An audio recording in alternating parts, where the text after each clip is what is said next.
Yan na. Ito na si Nori number 3. May panibagong trend daw na nauuso ngayon.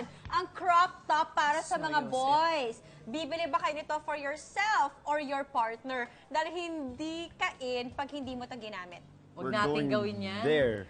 Hindi natin Parang gawin. hindi yata gugustuhin ni VJ mag-crop top. hindi natin Ito gawin. tayo. Would you wear a crop top? Hindi natin gagawin. Kahit Hindi uso, maganda yung diba? ads ng jowa. Dati pa nga na-disturb na ako dun sa nauso yung mga boys dati, hindi nyo natin naabutan. Yung laki ng sando na kilikili. butas-butas. Yung parang net, parang fishnet na sando. Doon pa lang. Asiwa na. na. Ito crop top. Wow! O, dito tayo. Bakit ayaw niyo mag-crop top? Eh, uso to, di ba, sa mga bagets? Pag uso, go. Yung mga millennial. Parang hindi nakaka-proud. I think something happened to our generation. You think Ano so? nangyari? Hindi ko alam. At least alam mo may nangyari, hindi ka lang. O at least maganda yun, aware ka. Oo. That's a step. Okay, dito tayo. okay, okay. Huwag natin At- gawin yan. At mabilis natin na pagdesisyonan to, in fairness to our herd. For sure. Na-experience nyo na ba in real life itong herd mentality?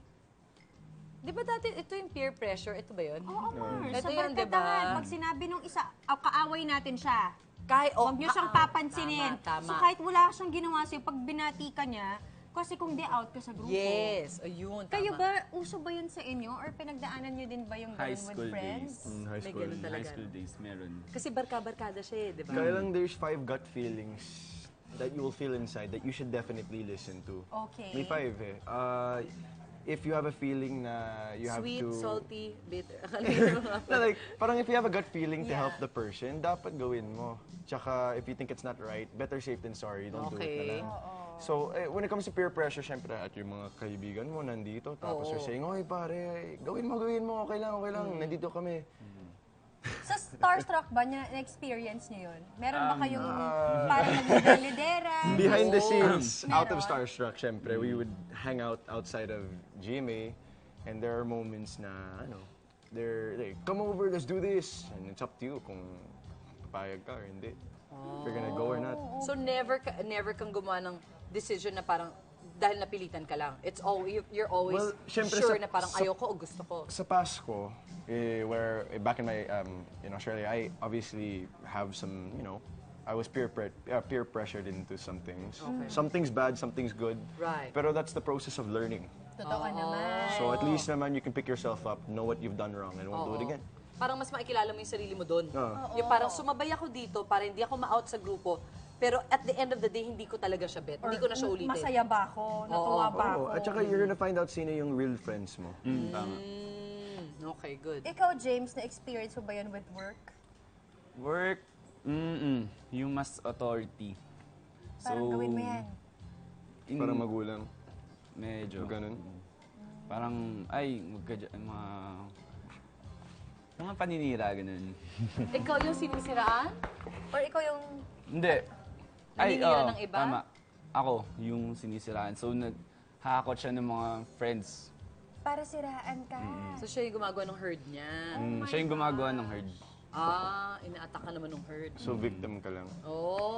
Ang lungkot ng mga ganun, Mars. I know someone like that. Yung talagang parang tinatry niyang mag-recruit ng followers niya. Tapos lahat yun, kailangan sumunod dun sa gusto niya. Tapos in fairness, you'll be surprised na itong mga taong to, ang lakas ng influence nila. Then even up to this day, na-experience ko siya na talaga, napasunod mo tong lahat kahit alam nilang mali yung ginagawa nila. And yes, it happens. May magaling mag-brainwash, may magaling, may malakas ang influence. Yes. Sabi ko, it's a gift that I did not acquire. Feeling ko na hindi ko kaya mag-sales talk, hindi ko kaya, uy, gawin natin to kailangan yung loyalty no sa akin. Hindi ko siya kaya gawin, but apparently to others, it happens. Yung parang akala mo napapad mo na sa pelikula, di ba? Yung mga Mean Girls, pero ganun parang pack mentality yung yung Pero effect sa niya. situation sa Mean Girls, low of self-esteem eh. They need someone who's higher para May angat din lead. sila. Totoo naman yan. Ano sa tingin nyo ang danger sa pagsunod naman sa herd?